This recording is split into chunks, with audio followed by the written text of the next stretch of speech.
Atlanta police say 39-year-old Joseph Greer shot and killed another passenger on board the Gwinnett County transit bus and ordered the driver to take off.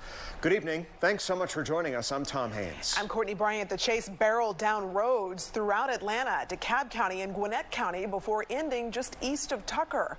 Fox 5's Brittany Edney joins us live in Gwinnett County, and Brittany just talked exclusively to Greer's family about what happened. Brittany? Yeah, Courtney, one of Greer's family members shared with me his long-term struggle with mental illness. She reveals that recently, though, he's had a lot of behaviors that haven't seemed normal. She says that he has acted erratically and that they have tried to get him help. Police have arrested 39-year-old Joseph Greer in connection to the fatal shooting inside the hijacked Gwinnett County transit bus. My God. Lord have mercy, it's Joseph. I sat down with a family member who described the moment his father turned on the news. And he looked at it and he just bust out crying. Investigators say Greer has been arrested 19 times, something his family attributes to his longtime struggle with mental illness.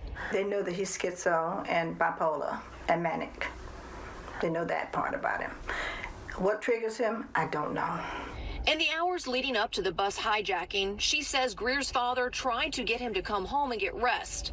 They were worried about him since he recently lost his job, but ultimately, Greer rejected that intervention. Like if he don't take his medication, if he don't sleep for a period of time, he starts babbling. I mean, we know that he's getting ready to go off on the deep end, and you can't stop him.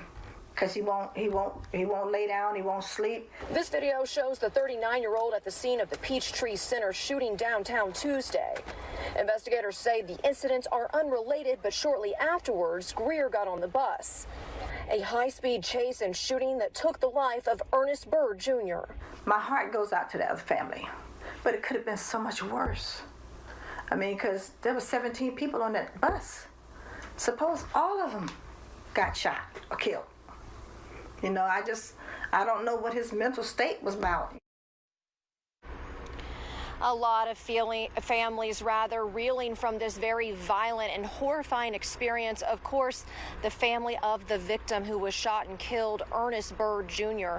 Police say he was shot and killed with his own gun after he got into a confrontation with Greer on the bus. Yeah, Brittany, we all couldn't believe what we were witnessing when this was all unfolding yesterday. You've been on this story all day long, and you also spoke exclusively with the wife of that bus driver. Yeah, Tom, Ernst Antoine, is the name of the man who was behind the wheel during that high-speed, very terrifying chase that ensued across multiple jurisdictions with police. I spoke with his wife of 32 years who described him as a family man, a man of God. She says that he is also a pastor and does a lot of work here in the community and gives back as much as he can. She says when she caught up with him at the hospital, he revealed what some of those experiences were like inside the bus. He told her that at one point a gun was pointed at his head and he was commanded to, quote, keep driving. And at another point, he told her that the gun was wedged tightly against his leg as that high-speed chase with police ensured. She says that even with his life on the line, though, he focused on swerving and also, of course, doing quick maneuvers with that giant bus to try and avoid cars on the road. He was ready to die, but he wants the people in the bus to be saved. And also, he was doing all those shaving because he doesn't want to hurt anybody on the street, those cars. So it touched my heart. Coming up in the next hour, we'll have more details on how he is doing just ahead. Reporting live in Gwinnett County, Brittany Edney, Fox 5 News. Yeah, you really got to admire the heroic actions of that driver. Yeah, and police officials speaking yesterday on this actually referred to him as a hero. I think it was Atlanta Mayor Andre Dickens who said that about him, and probably got that right based on what we're finding out now. Brittany, thanks for the details. Within the last hour, we've gotten new information about the prosecution of this case. In a letter sent to the state prosecuting attorney general's counsel, District Attorney Fani Willis says that she cannot prosecute the case because one of the victims slash witnesses in the case is a current employee of the district attorney's office. The DA writes that results in a conflict of interest for her office.